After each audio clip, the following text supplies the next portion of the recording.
નમસ્કાર. સજાગ કચ્છમાં આપનું હાર્દિક સ્વાગત છે. જોયું, જાણ્યું, અનુભવ્યું એ બાબતે આપણે આગળ વધતા જ રહેતા હોઈએ છીએ. અચાનક આજે એક સારા સમાચાર મળ્યા છે કે દરેક જગ્યાએ બોગસ વસ્તુઓ તો મળતી જ હોય છે. આજે તો કચ્છની અંદરથી બોગસ ઈડીના લોકો ઝડપાણા છે અને ઝડપી પાડનાર પોલીસને ધન્યવાદ આપવા જ રહ્યા, કારણ કે પોલીસને હંમેશા છે ને એપ્રિસિએશન મળતું જ નથી હોતું. કામગીરી કરે છે તો કરે છે અને થાય છે તો થાય છે, એ રીતનું હોય છે. પણ આ ઈડીની ટીમને, નકલી ઈડીની ટીમને, ભૂલાઈ ગયું, એણે પકડી પાડ્યા છે, અભિનંદનને પાત્ર છે. એ જ રીતે આજે કંડલા અને મુન્દ્રા એ બંને લાર્જેસ્ટ સ્કેલની અંદર પોર્ટની એક્ટિવિટી માટે દુનિયામાં પંકાયેલા જ છે. ઇમ્પોર્ટ એક્સપોર્ટ વધારે પડતું કંડલા અને મુન્દ્રાથી થતું જ હોય છે. બોગસની આજે વાત આવી છે તો સાહેબ, ભૂતકાળની અંદર કે વર્તમાનની અંદર કોણ સાચું કોણ ખોટું એ કેવું, એના કરતાં એક વસ્તુ સમજીએ. કસ્ટમ ઓફિસર પાસે જ્યારે બેઠા હતા ત્યારે કંઈક વાત માથે વાત નીકળી હતી કે જોશીભાઈ, અહીંયા કને પણ બોગસ દસ્તાવેજો સબમિશન થાય છે, પણ એ બાબતે કોઈ કંઈ બોલતું નથી. જે તે વખતે અધિકારીએ નામ ન આપવાની શરતે જણાવ્યું હતું કે સાહેબ, વર્ષોથી આવું આવ્યું છે, પણ હાલમાં એક આ કિસ્સો આવ્યો છે ને, જે આમ તો જૂનો છે પણ આવું ઘણું બધું એવું ચાલી રહ્યું છે. મારા વેરિફિકેશનમાં જ્યારે મારો વારો આવે છે તો હું તો બધી વસ્તુનું ધ્યાન રાખું છું, પણ આ એક વસ્તુ એવી નીકળી હતી કે આમ જોવા જઈએ તો એ ડોક્યુમેન્ટ્સને જો વેરીફાઈ કરે તો એક્સપોર્ટ જ ના થાય. મને કહે, જોશીભાઈ આ જુઓ તો ખરા, આ કઈ રીતનું કામ છે. એની અંદર તપાસ કરતાં ખબર પડી કે જે એક્સપોર્ટ કરે છે જે વ્યક્તિ, એ આપણે એમ કહીએ છીએ કે વ્યવસાયિક છે, પાર્ટી સારી કહેવાય. એના CHA હોય, કસ્ટમ હાઉસ એજન્ટની વાત કરીએ, ડોક્યુમેન્ટેશનનું કરતા હોય એ લોકોની વાત કરીએ, બિલ ઓફ એન્ટ્રી, એ આખી પ્રોસેસ છે આપણે શિપિંગ વ્યવસાયની અંદર કોઈ પણ વસ્તુ ઇમ્પોર્ટ કરવી અથવા તો એક્સપોર્ટ કરવા માટે. હવે સાહેબ, નિયમિત એક્સપોર્ટ કરતા હોય એ લોકો પાસે ISC નંબર હોય છે કે જેના હિસાબે એ લોકોએ કેટલું એક્સપોર્ટ કર્યું ને એ પણ દેખાઈ આવે છે. વાસ્તવિકતાની વાત કરીએ તો એમણે જે કાગળિયા બતાવ્યા ને, એટલે મેં એમ કીધું સાહેબ એકાદું ડોક્યુમેન્ટ્સ આપો ને. કે જોશીભાઈ તો આપો ને, એક ઝેરોક્સ આપી એમણે મને. એણે અમુક વસ્તુઓ આપી અને અમુક વસ્તુઓ મારે શોધવી પડી. સાહેબ, એટલે સુધીની તપાસ કરતાં ખબર પડી કે બધી વસ્તુઓ બોગસ જ નીકળી. ઇવન કસ્ટમ ઓફિસરની સિગ્નેચર કહીએ કે ડૉક્ટરની સિગ્નેચર કહીએ કે સર્ટિફિકેશન કહીએ, બધું બોગસ નીકળ્યું. તો એવું થયું કે ચલો, આમાં શું છે, ઇલેક્ટ્રોનિક મીડિયા છે ને થોડુંક ક્રોસમાં માનતું હોય છે કે કઈ વસ્તુ સાચી છે, કસ્ટમ અધિકારી સાચો છે કે પાર્ટી સાચી છે, એ વેરીફાઈ કરવું પડે છે. તો એ વેરીફાઈ કરવા માટે ગયા તો ભાઈ તો ફ્લાઇટમાં હતા અને ફ્લાઇટમાં ઉતરીને પછી ફોન કરું છું, નહીં હમ તો સબ કુછ બરોબર કિયા હે. પછી થોડીક તપાસ કરી, વધુ સર્ટિફિકેશનના ડોક્યુમેન્ટ્સમાં સરકારી કચેરીમાં તપાસ કરી તો એમણે એમ કીધું કે અમારી ગાંધીધામ ખાતેની શાખા છે, ત્યાં તમે વેરીફાઈ કરી લ્યો. હવે એ શાખાની વેરીફાઈ કરવા ગયા તો એડ્રેસ જ નહોતું, ક્યાંક શિફ્ટ થઈ ગઈ હશે.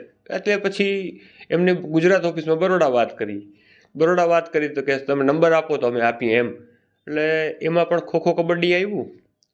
તો શક્ય પછી સેન્ટ્રલ ગવર્મેન્ટ આવે છે. ઓથોરિટી સર્ટિફિકેશનની સેન્ટ્રલ ગવર્મેન્ટ થ્રુ જ થતી હોય છે. ગુજરાત અને સ્ટેટ કચેરી હોય છે, ડિસ્ટ્રિક્ટની અહીંયા ઇમ્પોર્ટ એક્સપોર્ટનું છે એટલે ગાંધીધામ ખાતે પણ કચેરી હોય જ. તો દિલ્હી જવાનું થયું. તો દિલ્હીમાં તપાસ કરતાં ખબર પડી કે આવું તો કાંઈ ઇસ્યુ થયું જ નથી. હવે આ કાગળિયા ડોક્યુમેન્ટેશન કાઢ્યું તો જે તે વખતે એક કંપનીનું નામ આવ્યું કે આ એન્ટરપ્રાઇઝ છે, કે એમણે પોતાનું કાર્ગોને ડિસ્પેચ કરાવડાવ્યું હતું. એટલે નામ આવ્યું તો તપાસ કરી તો એ નામ પણ બંધ થઈ ગયું હતું. અને એ ભાઈ અત્યારે જે ટ્રાન્ઝેક્શન કરી રહ્યા છે જે એ બીજા નામે કરી રહ્યા છે, કામ બંધ નથી થયું.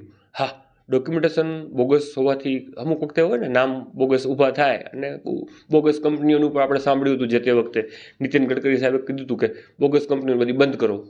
કોર્પોરેટ અફેર્સ સેન્ટ્રલ ગવર્મેન્ટે બોગસ કંપનીઓમાંથી દોષ બોલાવી અને માત્ર કાગળ ઉપર ચાલતી કંપનીઓ હતી બંધ કરી નાખી હતી. એ રીતે જ ભાઈ એ બંધ કરી નાખી સ્વૈચ્છિક. ISCના ડેટાની અંદર વાત કરીએ તો ટ્રાન્ઝેક્શન ચાલુ છે, ખાલી નામ બદલ્યા છે. તો એ બાબતે જ્યારે તપાસ કરતાં જાણવા મળ્યું ને, તો એ ભાઈ તો જેને કહીએ ને કે એટલા બધા સારા માણસો કહેવાય. અને તપાસ કરતાં ખબર પડી કે એમની ગાંધીધામમાં ઓફિસ છે. સરનામું મળ્યું, સંપર્કવાળાના નામો મળ્યા, સરનામું જોયું તો ખબર પડી આ ભાઈને તો હું ઓળખું છું, આમ કચ્છના જ કહેવાય, બિલોંગ કચ્છથી કરે છે. અને મહારાષ્ટ્ર અને ગુજરાત કચ્છીઓ માટેનું કહી શકાય એવું છે. કે જે કચ્છીઓ છે એ મહારાષ્ટ્રમાં રહીને પણ વ્યવસાય કરે છે અને મહારાષ્ટ્રવાળા છે જે કચ્છીઓ થ્રુ વ્યવસાય કરે છે. આમાં બંને સરવાળે એક જ થયું કે બંને કચ્છના નીકળ્યા, કે જે બોમ્બે બેઠો છે વ્યક્તિ એ પણ કચ્છનો છે અને ગાંધીધામ બેઠો છે એ વ્યક્તિ પણ કચ્છનો જ છે. સરનામું જોયું એટલે ખબર પડી. એટલે ભાઈનું નામ કંઈક મયુરભાઈ હતું અને કનૈયાભાઈ હતું. પછી વાત કરી તો થોડીક આવી બાબતોમાં તો શું છે, ઘણું બધું એવું આવતું હોય છે કે આપણે વિચાર કરીએ, કથા વાત બહુ લાંબી છે પણ બહુ ટૂંકાણમાં પતાવીએ આપણે. એ મયુરભાઈને ફોન કર્યો તો મયુરભાઈ કહે હું બહારગામ છું, શનિવારે આવીને હું તમારાથી વાત કરું છું. શનિવાર ચાલ્યા કરતું હોય છે. પણ વાસ્તવિકતાની વાત આવી છે, જ્યારે બોગસ ઈડી પોલીસ પકડી શકે છે, કસ્ટમ છે, DRI છે, એવી વિવિધ એજન્સીઓ છે, એ જે ડોક્યુમેન્ટેશનને વેરીફાઈ કરી અને જેટલા એક્સપોર્ટ થયેલા છે કે ઇમ્પોર્ટ થયેલા છે એ બાબતે થોડુંક સખત રહી અને થોડુંક ઇન્વેસ્ટિગેશન કરે અથવા તો તપાસ કરે તો ધ્યાન પડે. કારણ કે પોલીસ ફરિયાદ થાય ને તો પોલીસ એક્ટિવ થતી હોય છે અને એને ક્યાંક લીડ પણ મળે કે ભાઈ આ બાબતે આવું કંઈક થયું છે તો એ પોલીસ સક્રિય પણ થાય છે, જે આ ઈડીના કિસ્સામાં આપણે જોયું છે. આજે અત્યાર સુધી આટલી જેને કહીએ ને કે મીડિયાના કામમાં થોડુંક ક્રોસ લેવાની આદત, કે ભાઈ થોડીક માહિતી લઈએ, નક્કર માહિતી હોય તો જ આગળ વધી શકે. નક્કર માહિતીમાં આ જોયું એટલે લાગ્યું કે બોગસ છે. હવે એના માટેના જે આ મયુરભાઈ છે એનો શનિવાર ક્યારે થાય કંઈ ખબર નથી, પણ મયુરભાઈ ઉપરના જે ભાઈ છે નામ એ પણ કચ્છના જ છે, અશોકભાઈ કરીને છે. ભાઈ એ તો છાપાવાળા છે, કાંઈ નહીં, પૈસા લેવા માટે કરે છે. ભાઈ પૈસા લેવા માટે કરે છે કે તમારું પૂરું કરવા માટે કરે છે એ તમે રહેવા દો, પણ આ વિગતો લોકો સુધી પહોંચે એના માટે જ કામ કરીએ છીએ. અને સજાગ કચ્છની એક વાસ્તવિકતાની વાત કરીએ કે અત્યાર સુધીમાં કોઈ પણ એવી વ્યક્તિ કે જેની પાસેથી 5 રૂપિયા આપણે લઈને યલો જર્નલિઝમ અથવા તો બ્લેકમેલિંગ કરેલું નથી. અને સજાગ કચ્છ ગ્રુપને એ જરૂર પણ નથી, કારણ કે સજાગ કચ્છ ગ્રુપની અંદર જે શુભેચ્છકો છે એ સામેથી એવું કહેતા હોય છે કંઈક અલગ કરો, અમે બેઠા છીએ. સજાગ કચ્છને ક્યારેય જાહેર ખબરમાં પણ વાંધો નથી પડ્યો, ક્યારે સ્પોન્સરશિપમાં પણ વાંધો નથી પડ્યો. રહી વાત મુંબઈની, તો મુંબઈમાં પણ એવા માંધાતાઓ છે કે જે સજાગ કચ્છને સ્પોન્સરશિપ ભૂતકાળમાં આપી ચૂકેલા છે. તો બ્લેકમેલિંગ, યલો જર્નલિઝમ એ જે કરતા હોય એ લોકોને મુબારક, પણ સજાગ કચ્છનું અત્યાર સુધીમાં આવું કોઈ નથી બન્યું કે બ્લેકમેલિંગ માટે કરી અને કંઈક આવી રીતના આગળ થતું હોય. હા, એ લોકો વિચારે, એ લોકોને મુબારક કે ભાઈ યલો જર્નલિઝમ છે તો વાંધો નહીં કરો, પણ જ્યારે એ સાણસામાં આવશે પોલીસના, કસ્ટમના, DRIના અથવા તો ઈડીના કે જે ફોરેન ઇન્વેસ્ટિગેશન એજન્સીઓ છે એમાં, અરે આ કેસની જે વાત કરી રહ્યો છું એમાં તો જે એક્સપોર્ટ થયેલું છે જે ગુડ્સનું, એનું જે FSSAIનું જે સર્ટિફિકેશન માટેનું જે ડૉક્ટરનું સર્ટિફિકેટ આવે ને સાહેબ, એ ડૉક્ટર પણ છે જ નહીં, એને સહી પણ ખોટી છે. અને કસ્ટમના ડોક્યુમેન્ટ્સની અંદર સિગ્નેચર પણ એવા ડોક્યુમેન્ટ્સ નાખેલા છે કે જેની અંદર એ વ્યક્તિનો માત્ર રબર સ્ટેમ્પ જ ચાલ્યો છે, વ્યક્તિની સહી તો બીજા કોકે કરેલી છે. આવું ઘણું બધું થઈ રહ્યું છે, પણ આ બધું ઉજાગર કરવા માટે થોડીક મહેનત પણ કરવી પડે છે ને ક્યાંક યલો જર્નલિઝમ અથવા બ્લેકમેલિંગનું જે લોકો કહે છે એવું શીરો મારીને રાખવું પણ પડે છે. પણ એક વાત સ્પષ્ટ છે, નાણાંમાં નવાઈ ગણી નકો કૂતા ખાય, આ નાણાં માટે નથી, લોકોને માહિતી મળી રહે અને ભારત સરકારનું નામ ક્યાંક બીજા દેશોમાં ખરાબ ન થાય એ હેતુસર જ આ બધી વાતો આવતી હોય છે. જ્યારે કસ્ટમ ઓફિસર જ કહેતા હોય કે જોશીભાઈ આવું બધું જુઓ તો ખરા શું થઈ રહ્યું છે, તો એ કસ્ટમ ઓફિસરની પણ કંઈક મર્યાદા હશે, એ કંઈક બારે લાવવા માંગતા હશે અથવા તો એમને વધારે માહિતી સભર ડિપાર્ટમેન્ટલી કંઈક મળી રહે એના માટે વાતો થતી હોય છે. ભૂતકાળમાં ઘણી વખત એવું બનેલું છે કે અધિકારીઓ કહેતા હોય છે કે જોશીભાઈ આમાં ખબર નથી પડતી, જોઈએ સાહેબ લોકલમાં અમે ફરતા હોઈએ છીએ, ક્યાંક વિગતો મળી શકતી હોય તો અમે કંઈક ગોઠવીએ.